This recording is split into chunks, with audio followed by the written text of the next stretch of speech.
छोटे मोटे पेड़वा गजब नीक लागे, फूलवा फूल कचनार। छोटे मोटे पेड़वा गजब नीक लागे, फूलवा फूल कचनार। वही रे फूलवा के मौरा बनाए, बांधी के चले ससुराल। वही रे फूलवा के मौरा बनाए, बांधी के चले ससुराल।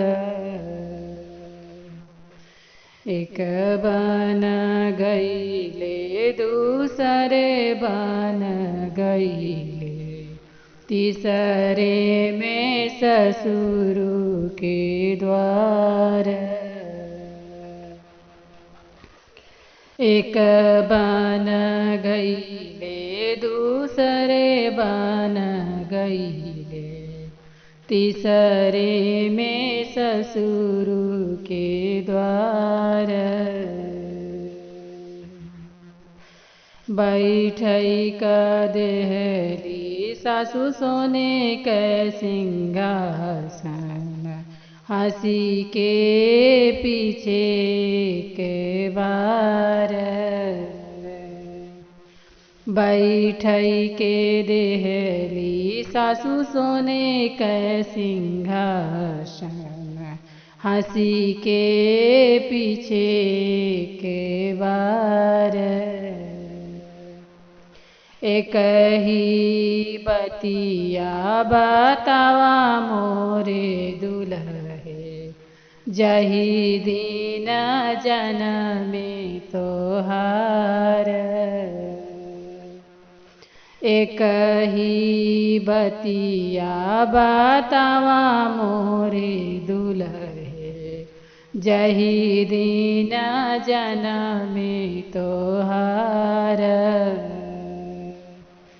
यतनी वचन सुने दुल्हे कवन रामा, उठी बैठे भैले सवार।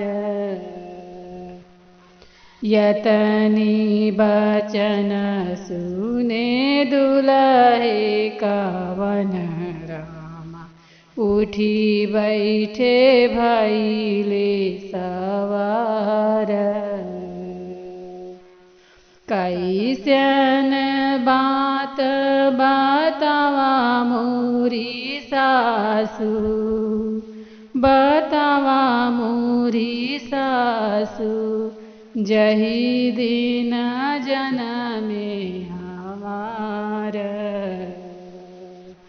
कैसन बात बतावा मोरी सासु, जही दिन जन्मे हमार। तोहरा जनमवा मंगल दिनवा, ऊँची अटरिया दुल्हे तोहर जनमवा। तोहरा जनमवा मंगल दिनवा, ऊँची अटरिया दुल्हे तोहर जनमवा। सोनवा हम देहली लुटाए, ऊँची अटरिया दुल्हे तोहर जनमवा। सोनवा हम देहली लुटाए।